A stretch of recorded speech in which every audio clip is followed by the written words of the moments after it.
শাকিব খানকে সম্মান জানালেন পান্থকানাই। তাও ভাই যেই সেই কোনো সম্মান না, এমন সম্মান যে সম্মান নিয়ে শাকিব খান গর্ব করতে পারেন। কি বলেছেন পান্থকানাই? আর এই পান্থকানাইটা আসলে কে? পান্থকানাই মূলত একজন সঙ্গীত শিল্পী, বাংলাদেশের স্বনামধন্য একজন সঙ্গীত শিল্পী। গতকালকে শাকিব খানের রকস্টার সিনেমার প্রথম গান প্রীতি গানে তিনিই কিন্তু অভিনয় করেছিলেন। সেই পান্থকানাই এবার শাকিব খানকে মূল্যায়ন করতে গিয়ে যা বলেছেন তা সত্যি অসাধারণ। কি বলেছেন তিনি যেটা বলেছেন এ বিষয়ে নিউজ এসেছে আমার হাতে। এই যে আমার হাতে নিউজটা রয়েছে, আমি এখন আপনাদেরকে পড়ে শোনাচ্ছি। তিনি বলতেছেন, ঢালিউডে দীর্ঘ সময়ের রাজত্ব শাকিব খানের। একটা সময় কেউ সিনেমা দেখতে যেত না, হলগুলো বন্ধ হয়ে যাচ্ছিল। তখন শাকিবকে শক্ত হাতে হাল ধরতে দেখেছি। সিনেমা হল যে কয়টা বেঁচে আছে তার জন্যই আছে। এই জায়গা থেকে তার উপর আমার একটা রেসপেক্ট আছে, অর্থাৎ সম্মান আছে। পান্থকানাই সঙ্গীত শিল্পী। আসলে গুণী মানুষ গুণীজনের কদর করতে জানে।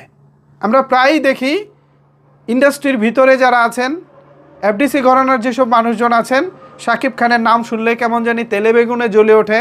শাকিব খানকে তার যে প্রাপ্য সম্মানটুকু দেওয়ার কথা সেটা তারা প্রায়ই দেয় না। কেন দেয় না জানি না, কিন্তু আমার কাছে মনে হয় তারা ঈর্ষায়, হিংসায়, অহংকারে শাকিব খানকে সহ্য করতে না পেরেই তারা শাকিব খানকে নিয়ে আজেবাজে মন্তব্য করে। অথচ দেখেন এই পান্থকানাই, তিনি কিন্তু শাকিব খানের ইন্ডাস্ট্রির কেউ না, সঙ্গীত শিল্পী। জাস্ট উনি একজন সঙ্গীত শিল্পী। এর আগে শাকিব খানের নবাব এলএলবি সিনেমার একটা গান গেয়েছিলেন তিনি। এছাড়া এবার রকস্টারে একটি গান গাইলেন, জানি না আরও গান আছে কিনা। ব্যাস, ওনার পরিচয় সঙ্গীত শিল্পী হিসেবে সিনেমা ইন্ডাস্ট্রির কেউ না উনি। অথচ দেখুন শাকিব খানকে তার প্রাপ্য সম্মান, শাকিব খানকে নিয়ে মূল্যায়ন, এই সবকটাই আসলে চমৎকার।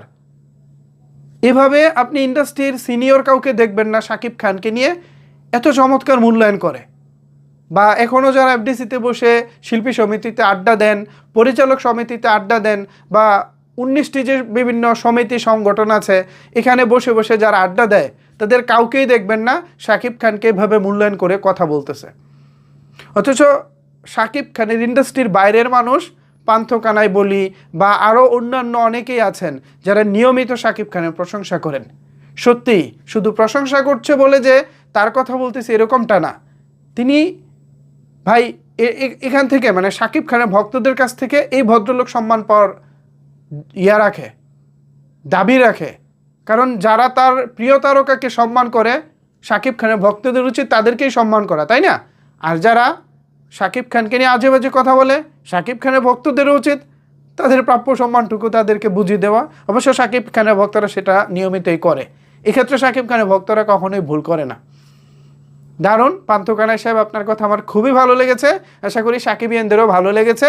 ভিউয়ার্স, এই বিষয়ে আপনাদের মতামত জানতে চাই। নিচের কমেন্টস বক্সটা আপনাদের জন্য ওপেন রইল।